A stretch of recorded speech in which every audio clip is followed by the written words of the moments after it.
there were a lot of just strange things happening in my world. So that's kind of when I started asking questions about what is this. When I was a child, I learned how to just make an excuse for it, we'll call it that, and just pack it away and move on, because, nothing against my parents, we just didn't talk about stuff like that, right? It wasn't an open discussion. So it wasn't shamed on, but it was one of those things I didn't know anything, right?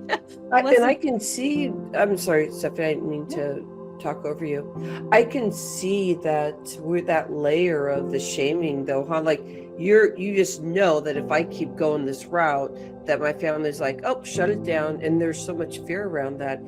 Can you express your experience in that? Because I know so many people that are spiritually awoken and they don't share it with a lot of people. And to get that alignment is the body healing, the be able to experience and be you. And I know you may even have a story around that where it's like, why don't we go there? When you decided you were going to come out and be you, how did you enter into the family in being more you? Not that I'm saying you may not be 100% you. I know that we're talking about it, but do you talk about like this in front of your family too? So there's kind of a playful question there for you. If you want to divulge this information, it's going to help so many people. And we're systemically working with shaming. Let's get there, my friend. Absolutely. So in the beginning of this, I stuck with my spiritual group, right? My mentor who was helping me that I felt really drawn to. And I kind of started forming relationships in this very, I'm going to say a quiet community, right? And it's really interesting because I realized my biggest breakthroughs were actually allowing my family to see me for who I am.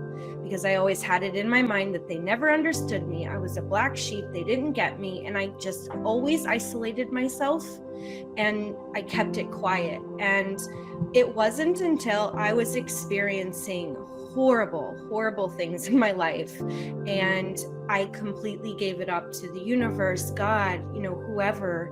And I said, I can't see straight right now. I don't know where my block is. I don't know where, I got to break out of this.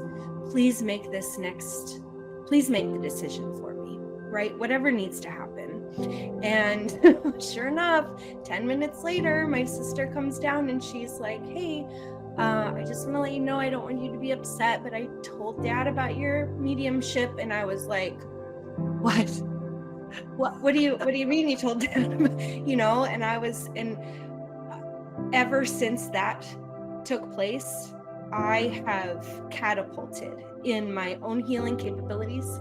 I have catapulted in my own experiences, because I realized that the biggest lesson and the biggest change for me was actually allowing my family to see me for who I truly am.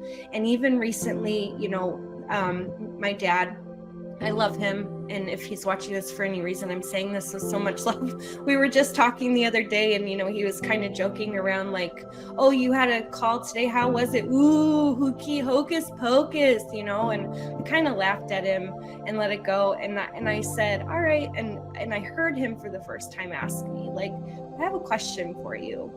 And because I was telling him a story about somebody a long time ago confirming what I was telling them with a reading. And he said, have you always had this?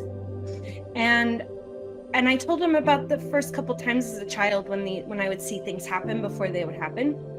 And we just kind of left it at that. And I know that that's very small, but at the end of the day, he is opening up. And what my true work is in this family is allowing them to open up. I'm not trying to push it.